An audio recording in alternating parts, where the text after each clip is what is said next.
Starlight,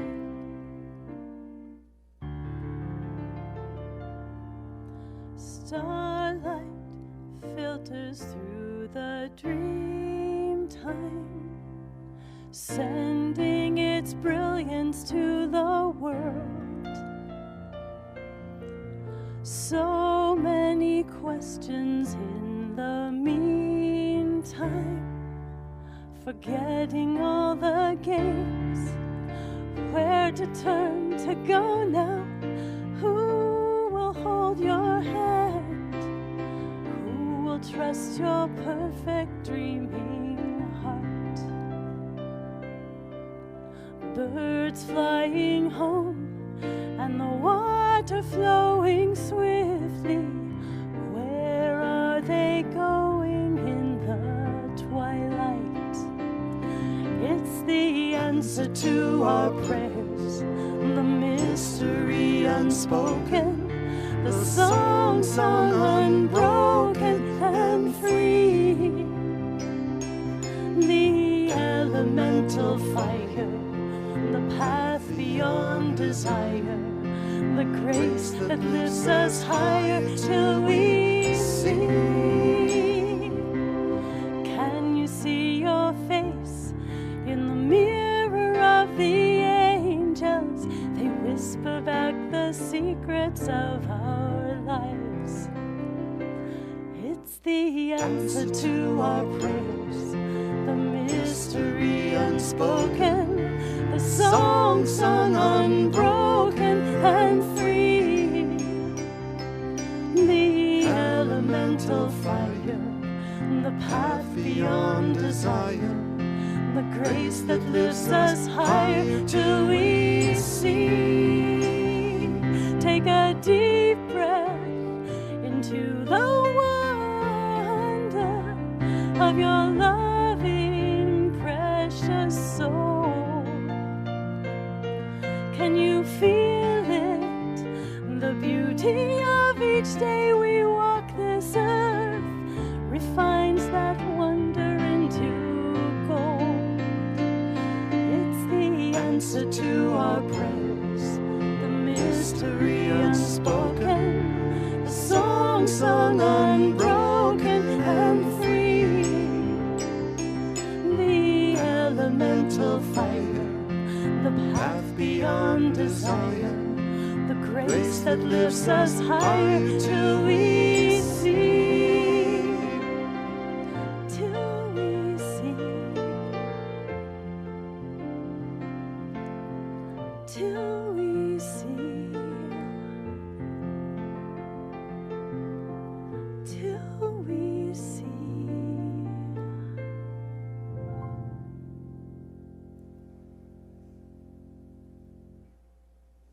Wow. We are grateful to receive that beautiful song by Laura Berryhill along with Anton Mizrak. Thank you, thank you. Welcome everyone to Center for Spiritual Living, Rogue Valley in Medford, Oregon. I'm Kimberly Hawkins, Spiritual Director here. And as always, we're delighted you've decided to join us for our Sunday celebration. Whether you're watching live or later in the week, we're glad you're here. We are an inclusive, progressive, spiritual community, and we do welcome you no matter where you happen to be on your own personal spiritual journey. With us today is practitioner Nancy Clay, who will be doing our opening prayer. And our musicians, as you've heard, are Laura Berryhill and Anton Mizrak. And as we go to them once again, I invite us all to take a collective deep breath as they prepare us for our invocation and reading. We're going to do a little love song in honor of Valentine's Day. It's in Scottish Gaelic.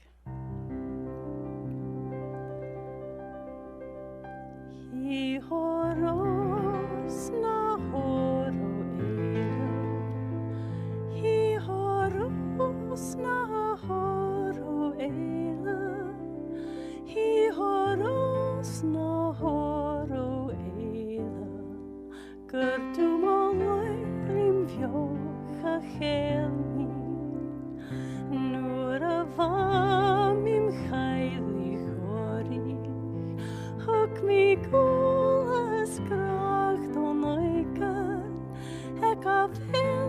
fierce voiach, skakraki milim vio farela.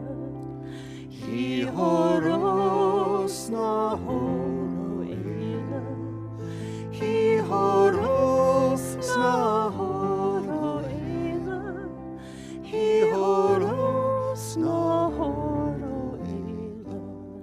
Gertu maloi rimvio chachelmi, hado chalpa kumir jirach, marratanain yarui go firchan, skora firkun tok mi loichuch, am meshkna velje dur halav, hi horos na horo ela, hi horos na horo ela, hi horos na horo ela.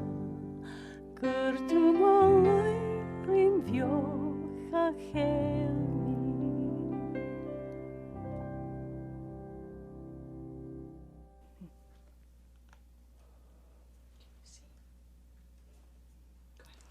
As I take a deep centering breath, I'm going to close my eyes, direct myself within, where I will meet with Spirit's voice at the core of my being.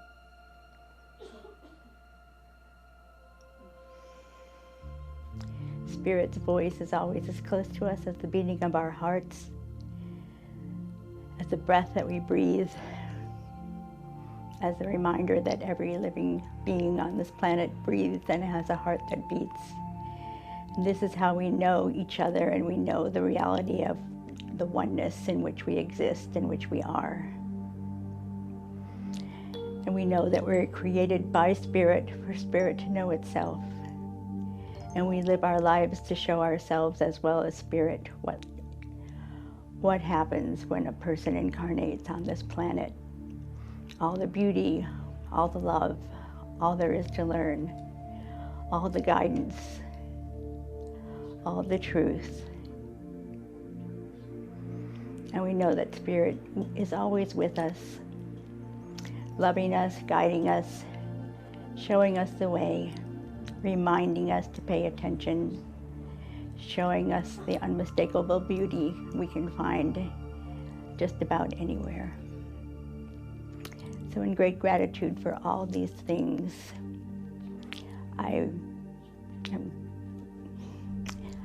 in great gratitude for all of these things, and in honor of the Day of Love tomorrow, I would like us to say together, and so it is. And for my reading this morning, I have just a very simple quote. It's only 3 words that mean a lot. Forgiveness is freedom. And so now we will begin to elucidate on what that means.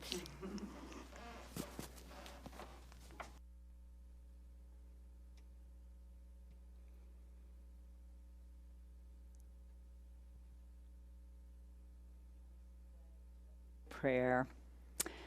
Before we continue, in honor of Black History Month, we have a video again today about 2 more Black evolutionaries in our Science of Mind movement.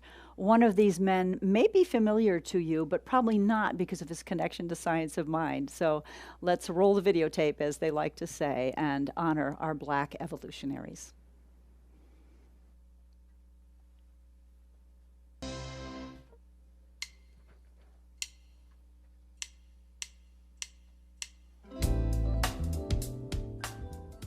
Here's a little-known Black history Science of Mind fact. Some of you might know that Founders Church of Religious Science opened in Los Angeles in 1960. But do you know it was designed by a Black man? Ernest Holmes asked Paul Revere Williams, the first African-American admitted to the American Institute of Architects, to sketch an idea for the building in 1957. Williams produced a sketch of an elliptical circle, and Holmes liked what he saw. To Holmes, the sketch was the perfect symbol for wholeness, unity, the unending and all-inclusive power of love. Williams designed many landmark buildings in Los Angeles, including the iconic LAX Airport Terminal. He was later named a Fellow by the American Institute of Architects, a high honor for his outstanding achievements. Another Science of Mind Black history fact also involves Los Angeles and a famous singer. This God didn't make little green apples, and it don't rain in Indianapolis in the summertime. You might recognize this song and this deep, sultry singing There's voice. no such thing as Dr. Seuss, no Disneyland. Mother Goose is no nursery rhyme. 1969's best song, Grammy Award winner for Little Green Apples, celebrated vocalist O.C. Smith. And when myself is feeling low, I think about a face aglow and ease my mind. The talented Smith experienced several career highs that only the best musical dreams are made of. But even though Little Green Apples hit number 2 on the Billboard charts and sold more than 1 million records, the former vocalist for phenomenal band leader Count Basie knew deep down there was something more. Smith told an interviewer, "After the music success I had, I was still searching for something and didn't know what it was. I kept looking outside of myself, not realizing the reaching is in the soul, not outside." His life gained new purpose in 1980 when he and his wife Robbie Golson discovered Science of Mind. Introduced by Dr. Joseph Murphy of Laguna Beach, Smith finally heard what he had believed for so long: God as a metaphysical entity, one with all, belonging in each of us and uniting us if we wish to see the Almighty. Inspired by the powerful spiritual principles he internalized, Smith even started explaining the metaphysical meanings of songs during his concerts.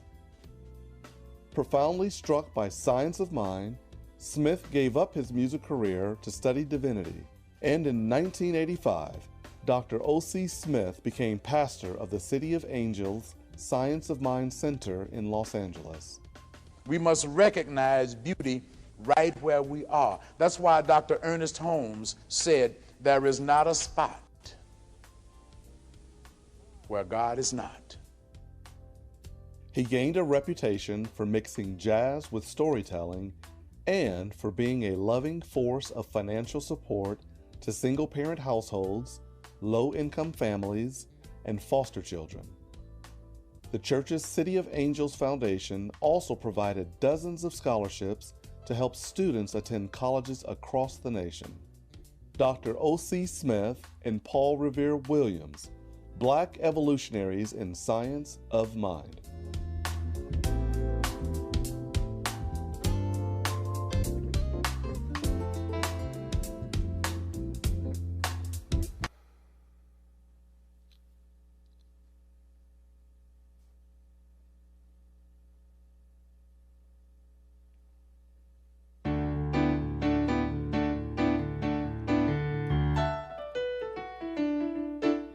Woke up this morning with my mind stayed on freedom. Woke up this morning with my mind stayed on freedom. Woke up this morning with my mind stayed on freedom. Hallelujah. Hallelujah. Hallelujah. Hallelujah. Hallelujah. We're gonna walk, we're gonna talk with our minds on freedom. We're gonna walk, we're gonna talk with our minds on freedom. We're gonna walk, we're gonna talk with our minds on freedom. Hallelujah. Hallelujah. Hallelujah. Hallelujah. Ain't no harm in keeping your mind, in keeping it stayed on freedom.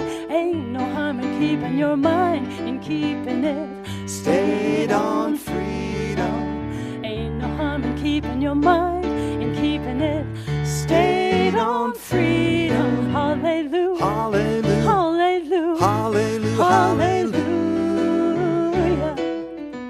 Walking and talking with my mind stayed on freedom. Walking and talking with my mind stayed on freedom. Walking and talking with my mind stayed on freedom. Hallelujah. Hallelujah. Hallelujah. Hallelujah. Hallelujah. Singing and working with my mind stayed on freedom. Singing and working with my mind stayed on freedom.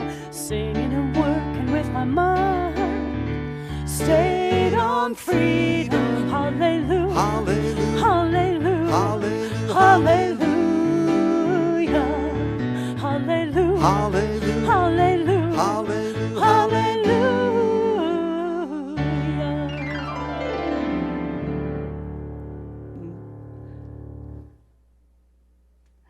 Thank you, Laura and Anton. So appreciate you. My message today I've entitled Radical Forgiveness.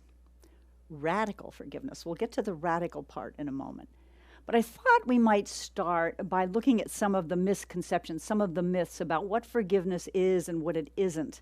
Because I think those misperceptions oftentimes keep us from more easily being able to forgive whatever somebody we perceive wronged us, betrayed us, hurt us, whatever. And so those misperceptions are this. What is forgiveness and what is it not? Forgiveness is not forgiving and forgetting. We don't need to forget, because really when something happens that's hurtful or challenging and we perceive someone did something to us, we don't want to forget what happened, because with that we would forget any lesson that we had the opportunity to learn. Forgiveness is not necessarily condoning the behavior of the other person, nor is it being willing to be a doormat and saying, here, abuse me again, hurt me again, I'm sticking around. It doesn't even necessarily mean that we continue the relationship in the form that it was. Sometimes it makes sense to set a boundary and say, I forgive you, but I'm going to keep my distance. I'm going to set a healthy boundary. Forgiveness is not something we do for the other person. It's something we do for ourselves. And the other thing I think we forget about forgiveness is it is not necessarily a one-and-done deal.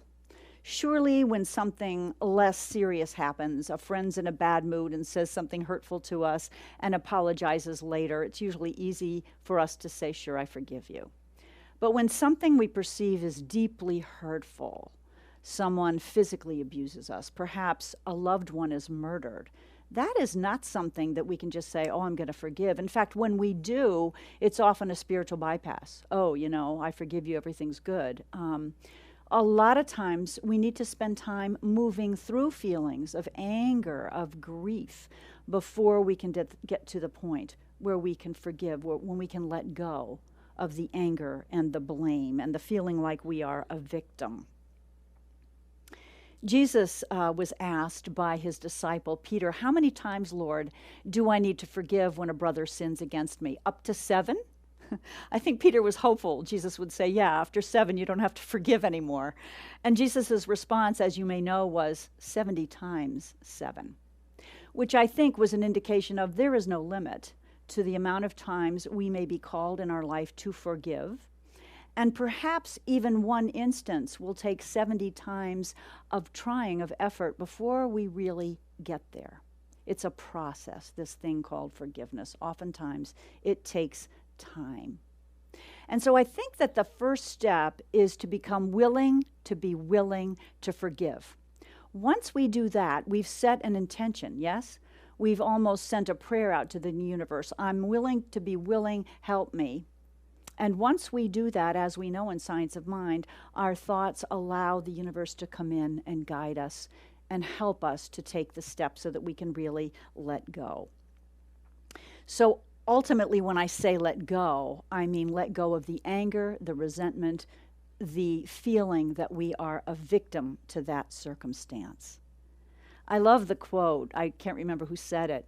To forgive is to set a prisoner free and then to realize that the prisoner was you. Thus, our idea that, as Nancy's quote so beautifully put and succinctly put, forgiveness is freedom. Forgiveness is something we do for ourselves, not necessarily for the other person. Forgiveness is good for us from a health standpoint, too. There are many studies, medical studies, that have shown people who are able to forgive grievances are able to reduce their risk of heart attack, reduce their cholesterol levels, their blood pressure. They have less anxiety, less depression, all kinds of health benefits, even less pain, better sleep. So again, forgiveness is healthy for us.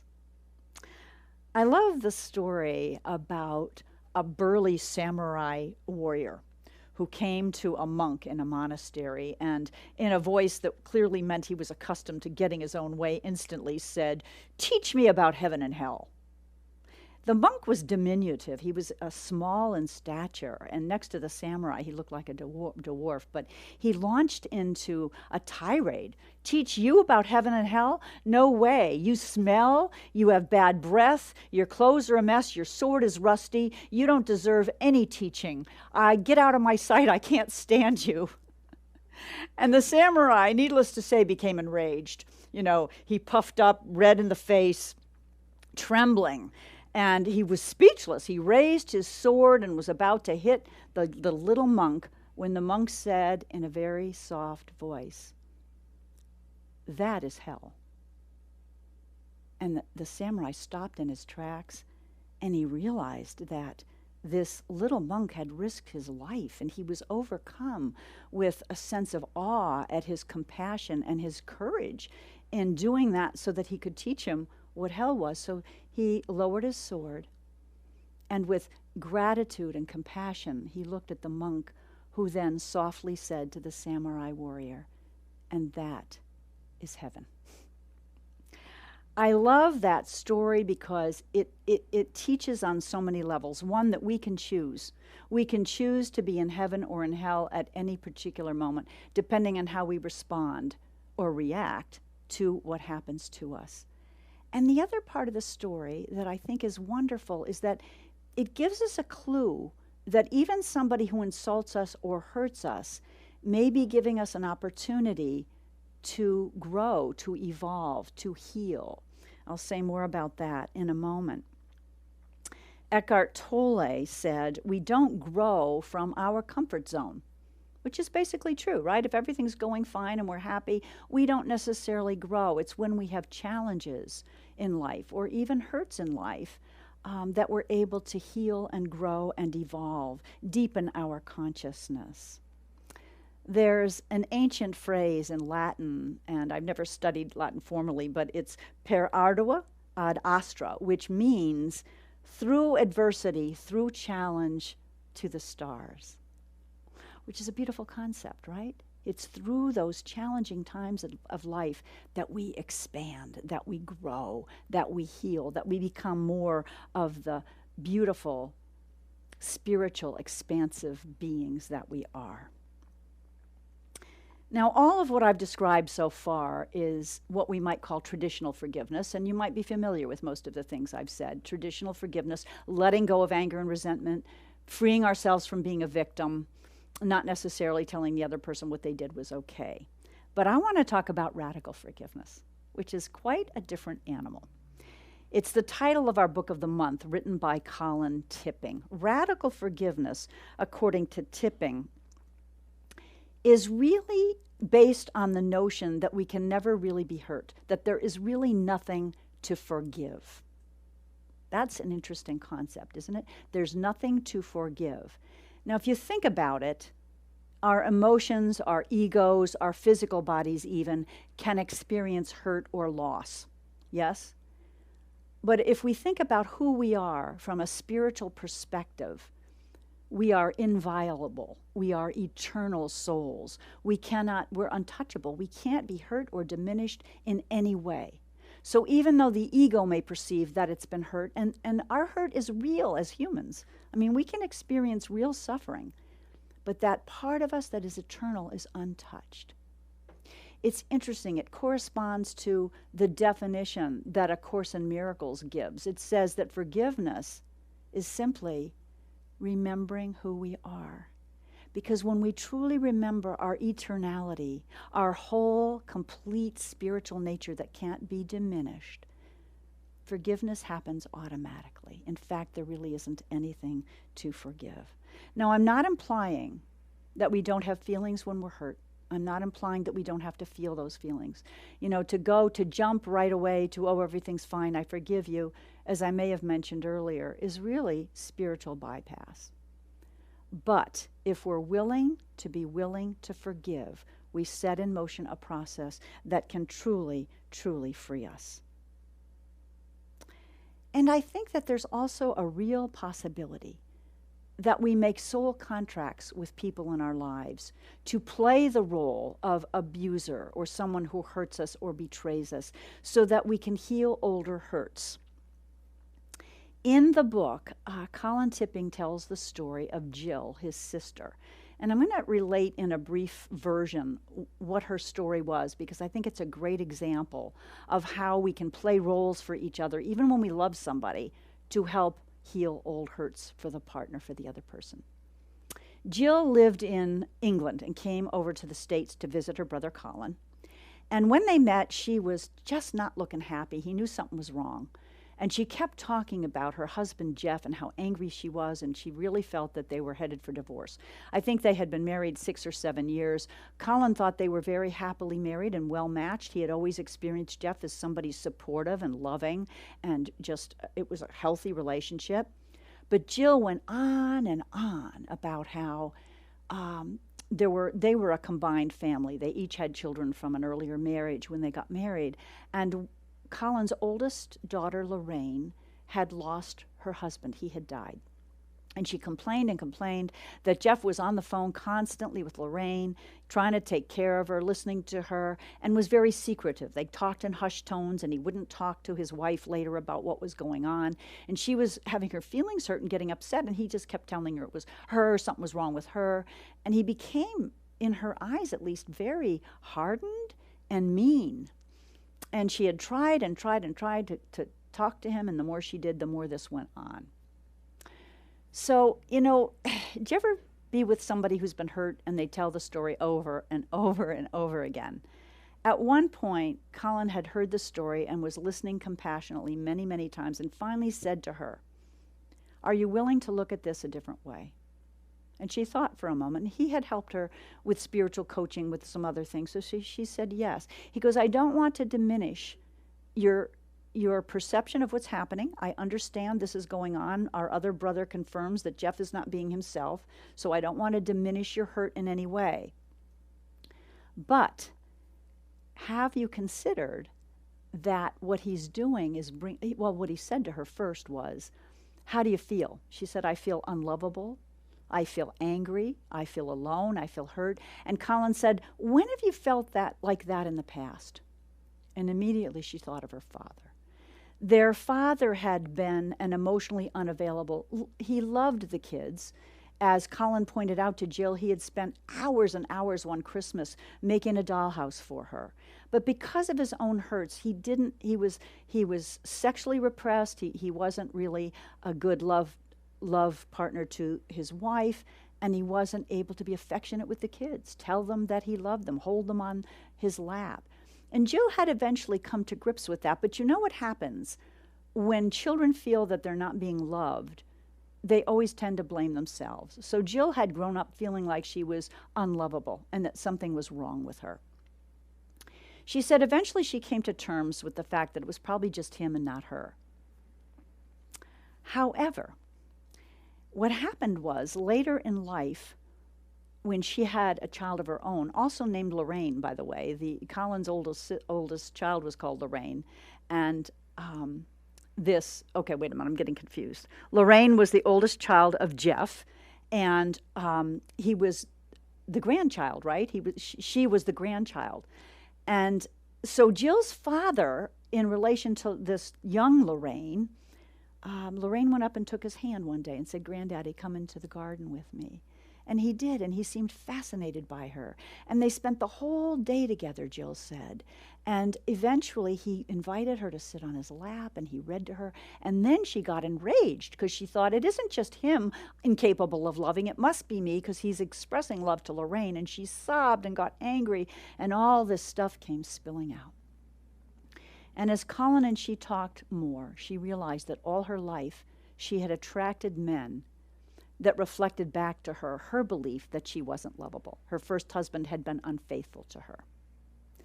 And so Colin began to explain that maybe this had come up, that truly Jeff did love her, but maybe this had come up so that she could heal that original hurt and realize she was never unlovable. There was nothing wrong with her. There was just this circumstance going on. So little by little, she came to accept this idea. And when she went back home, Colin told her, don't tell him anything yet, just sit with it a while. She noticed when she got home back to England that his energy seemed to have shifted. He was more open to her. And eventually, Jill shared with her husband, Jeff, what she had learned, the old hurts that she had had, and they resolved their issues. Little by little, he stopped spending so much time on the phone with his daughter, and things went back to normal. So really, from that moment on, they had issues like all married couples do, but she had healed that core wound. She had finally begun to see that the universe kept bringing up opportunities, not just awful hurts, but opportunities to take a look at that original hurt. And she hadn't been willing until now to do that. This is a radical view. So the idea is we can't be hurt, and that people in our lives, even those that we love, may play a role to do what we perceive as a hurt, which is really offering us an opportunity to heal. That's what radical forgiveness is about. And it's also an opportunity to step out of victimhood, to step out of the addiction to being a victim. The ego loves to be a victim. Did you ever notice that? The ego loves to be self-righteous. This person did me wrong. And so again, sometimes we have to feel those feelings. But I think that there's a limit to how much benefit we have about telling the story again and again and again. I don't think that, I know that.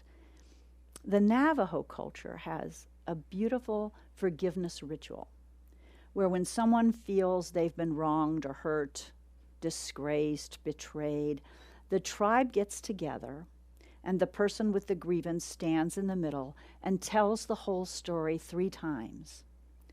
The tribe watches and listens compassionately, but when the person goes to tell the story the 4th time, all the members of the tribe turn their back on the person and they say, enough.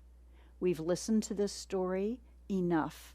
This is not going anywhere right now. You need to let it go. You need to let it go.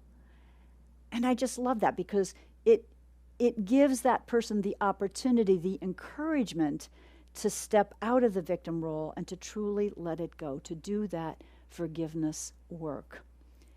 And I'm thinking, I know we've all experienced that. We've probably all been to our friend's ear when we're hurting really bad. Most of us have. And we've all had that experience where a friend is hurt and telling the story over and over and over again. And I think there's a way, if we dare, to say, my friend, I love you. I hope you know that. And because I love you, I don't want to see you sitting in this victimhood any longer. I suggest you stop telling the story and let's get a different perspective on this. It's not helping you to stay stuck in that rut. And it's risky because the person might get mad at you, but I think we're not doing our friends a favor or us a favor when we commiserate. Oh, yeah, he's terrible, blah, blah, blah, blah. And that's what Jill's friends were doing back home. They were saying, you should leave him. And in reality, had she left him, what would have happened most likely is she would have attracted someone else to do something very similar, and she would have thrown away a relationship that could be a very spiritually supportive relationship. Again, when we go through that process to take a different view of what's happening, forgiveness eventually happens automatically. You know, my own story, and I've told this before, the biggest thing in my life I've ever had to forgive was some pretty serious abuse at the hands of my dad. And I know when I first started in therapy and began to have memories of what really happened because I just had repressed it, it was too painful. I was angry. Oh my gosh, I was angry. And counseling clients too, I can remember having you know, a bat, and this is part of what Jill went through when she first started to feel her feelings about her dad. I had a plastic bat in my office, and when clients needed to work on anger, you know, I encouraged them to take the bat and beat a pillow. And there's a point when we need to do that, you know? We need to get through our anger. But eventually, working on the stuff with my dad, I had worked through the anger, and eventually I had gotten to a place where I began to have compassion for him in all the losses he had experienced in his own life. And he was of that generation of men who, they weren't encouraged to feel their feelings or heal from their feelings. They had to man up. He was a World War II vet. He had lost his only brother during the war. He was shot down as a fighter pilot. He was abandoned by his dad at a very young age when the family lost their fortune in the stock market crash. And then his mom gave him away to be raised by an aunt and uncle. He was abandoned and then sexually abused by his uncle. I mean, phenomenal losses. And it doesn't excuse his behavior because many people who were sexually abused don't go on to be abusers. But I began to have understanding and compassion for him. And ultimately, I was able to forgive, truly forgive. And I can say today, I have not an ounce of anger about that situation. In fact, I can see the possibility that we had a soul agreement to play those roles with each other. Because if I look back and understand that through those experiences, I decided to become a therapist because I was so helped by the person who helped me. I was really able to relate to people who had that kind of abuse in their past. I could recognize it even when they couldn't. I became a wounded healer, like many of us do. And eventually, that led me to a spiritual search, which led me to the ministry. So you might say, all of that served me. It was painful, it was rotten to have to go through it, but in the end, it served me. So you might look back on challenges in your life and realize you're grateful, even though they were difficult. I think it was Oprah Winfrey who said, "You know you've truly completed the forgiveness process when all that's left is gratitude." And that is freedom, isn't it? It's freedom from that feeling like you want to take revenge or you got wronged or you're in a victim or people can hurt you. That truly is freedom. That is living in heaven in a place of peace and knowing that you're whole and complete and nothing can really hurt you. So in terms of tools this week, as we think about forgiveness, it's wonderful that tomorrow's Valentine's Day, a time to focus, as Nancy said, on love of ourselves and on love of others. There are a couple practices I want to share with you, and I encourage you, if you feel like you've got unresolved anger and resentment, to read the book, Radical Forgiveness by Colin Tipping. There's a practice he calls, well, first of all, he says forgiveness is a 3-letter word. And he doesn't mean 3 letters of the alphabet. He means the kind of letters you write. So the practice is this. If you're really angry about somebody, especially a fresh hurt that you haven't processed, the first letter is the poison pen letter. It's the hateful, I'm so angry at you, and all the things you'd like to do to the person letter. Now, you don't mail it. In fact, you don't send any of these letters. So that is the letter to express your anger and your resentment. The second letter, the second day you wake up and you do the second letter, which is you haven't let go of your anger completely, but you're leaning toward being willing to forgive. So you're having a little bit of compassion, a little bit of understanding, a little bit of generosity toward the other person, and you write that letter. Maybe you talk a little bit about your role and what happened, if that is a factor. Day 3. You get up and you write the letter from a radical forgiveness perspective. In other words, I understand now that this happened, that this was a gift, that this was an opportunity for me to heal what I felt was lacking in me, an old hurt. You did me a favor. And there's a worksheet in the Radical Forgiveness book that can help with this process. Really, really healing. The other practice I would offer up is simply an affirmation, which I've forgotten where it came from. I think it was one of the mystics, and it goes like this. Thank you for everything. I have no complaints whatsoever. When we can get to that point in our lives, when even the challenges, whether it's COVID, whether it's a betrayal, whether it's an illness, thank you for everything. I have no complaints whatsoever. We allow the lessons to come forward.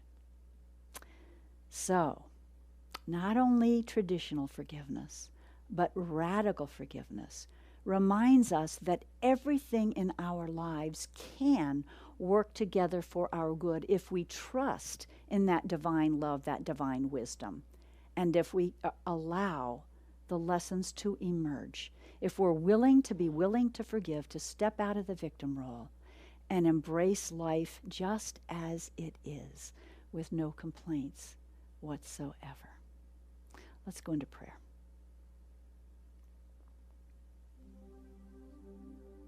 What I know is that there is one life, one presence. I like to call it divine love intelligence.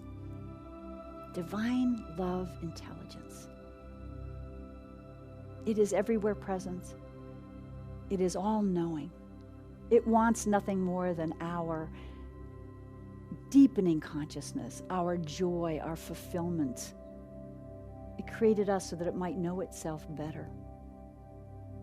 And I know it as peace. I know it as freedom, as order, perfect divine order. It lives in me. It lives in each one within the sound of my voice. It lives in even those people we're judging or hating or disagreeing with. And so what I know about the way the universe works is even this political divide we're experiencing, even this experience called COVID, everything that happens can serve to bring up old false beliefs in the possibility of being separate from God, being separate from our good, can bring up the opportunity to begin to see through the lens of the eyes of the divine, which sees everything as love, which sees everything as serving our highest and best outcome. This is a tall order. This is not for the spiritually faint of heart. But what I know about this concept called radical forgiveness is that it can help us be in heaven, like that samurai warrior learned. It can help us be at peace. It can help us be grateful for everything that comes our way. And so my prayer today is that each of us allow ourselves the luxury of feeling our feelings, allowing ourselves to support friends and family members that are feeling our feelings, but that we're willing to set a boundary like the Navajos did and not rest, not camp out in that victim mentality, but be willing to remember who we are. Remember we are whole. We are here to grow, to learn, to expand, to be one, and to not see ourselves as separate from one another, as separate from our good. In gratitude for this philosophy, in gratitude for our wholeness, our completeness, our spiritual magnificence, and in gratitude for the ability for each of us to see that in every other being, I release this word into the law, knowing the prayer is heard and it is answered. And so it is. Amen.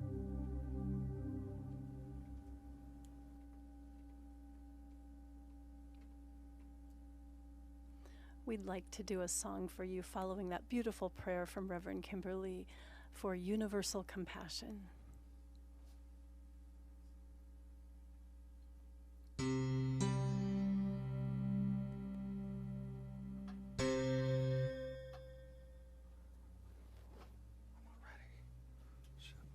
So this song is called the Tara Mantra.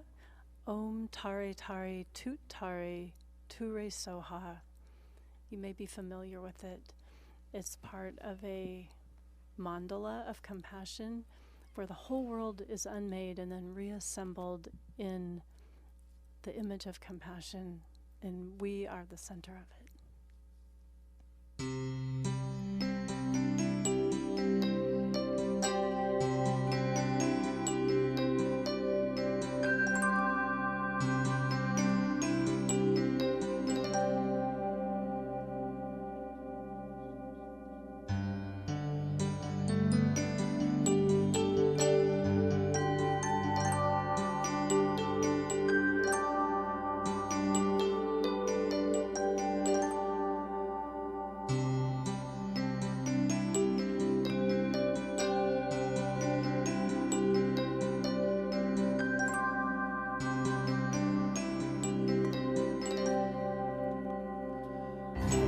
tare tare, titare ture soha. Om tare tare, titare ture soha. Om tare tare, titare ture soha. Om tare tare, titare ture soha. Om tare tare, titare ture soha. Om tare tare, titare ture soha.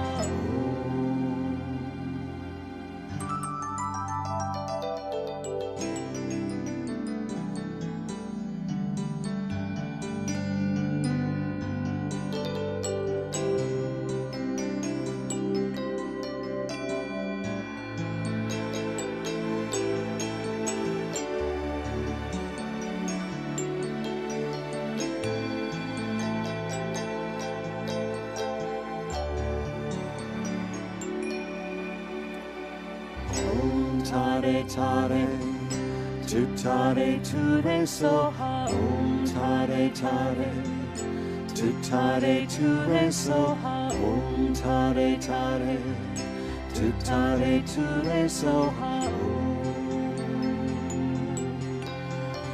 Om tare tare, tutare ture soha. Om tare tare, tutare ture soha. Om tare tare, tutare ture soha. Om tare tare, tutare ture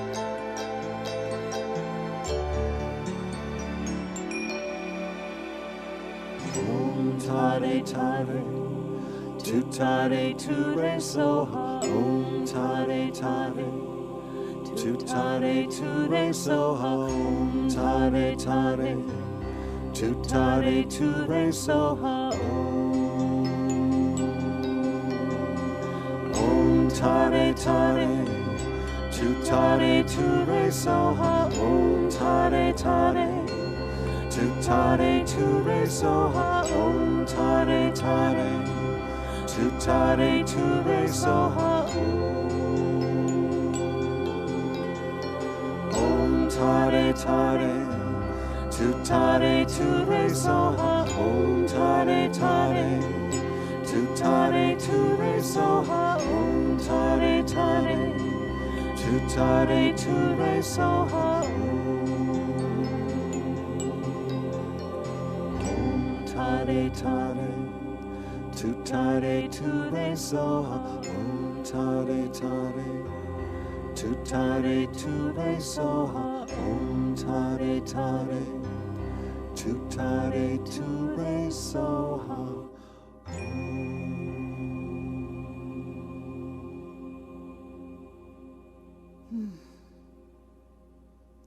Beautiful. Thank you, Anton Mizrak and Laura Berryhill.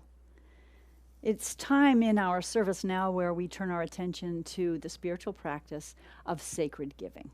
First of all, a big thank you, as always, to all of you who have continued to support us financially through these interesting times. We will be moving this month into Unity of Medford and hoping to meet in person as early as March 6th. So stay tuned in our newsletter to hear about that. But we will be broadcasting certainly from there on March 6th. I'd like us to say our giving affirmation together, if you would, with me. Graciously I give from a place of love, knowing that as I give, so do I richly receive. You'll see in the next slide various ways you can contribute, either on our Facebook page, on our website, or mailing a check. And again, we so appreciate your ongoing financial support. A few announcements before we go to our closing song. Our practitioners will be meeting on Zoom after the service today, but next Sunday, right after service at 11:30, 11:45, we have our monthly community social hour. We call it coffee hour. So after service next Sunday, We invite you to grab your favorite beverage and hop on Zoom with us. The link will be in the weekly newsletter. You can sign up for the newsletter if you haven't already through our Facebook page or by sending an email to Vivian, our admin person, cslroguevalley@gmail.com. Also, don't forget, on our website, you can hit the prayer request button. Our ministers and practitioners are delighted to pray for you or anyone else you're requesting prayer for. With that, I'm going to go back now to Laura and Anton for our closing song.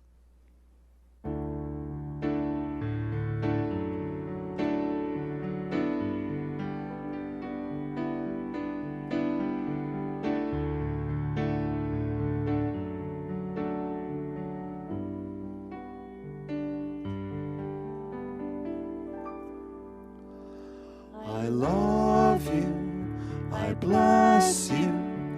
Thank you for being in the world. I love you, I bless you. Thank you for being in the world. I love you, I bless you. Thank you for being in the world.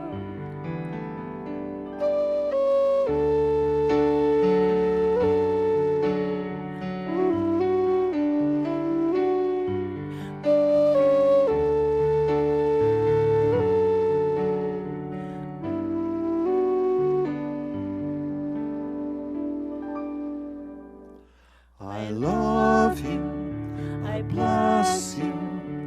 Thank you for being in the world. I love you, I bless you. Thank you for being in the world. I love you, I bless you. Thank you for being in the world.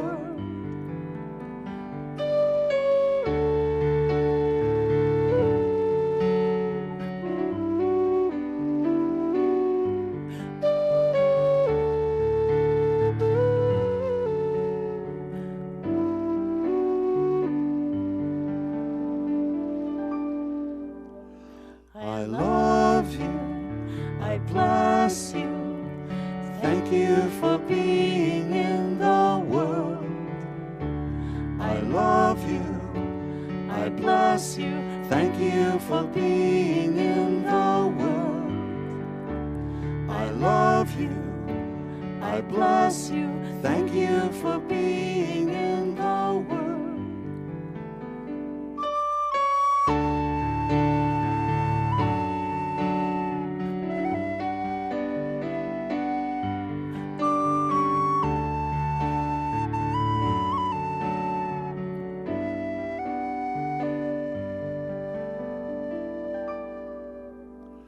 I love you, I bless you. Thank you for being in the world. I love you, I bless you. Thank you for being in the world. I love you, I bless you. Thank you for being in the world.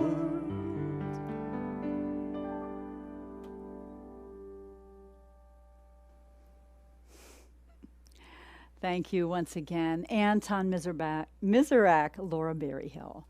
Big thanks also to our Sunday crew. Today it's been Bill and Connie Miner, Vivian Lacey, and our sound engineer, Tom Frederick. We so appreciate you.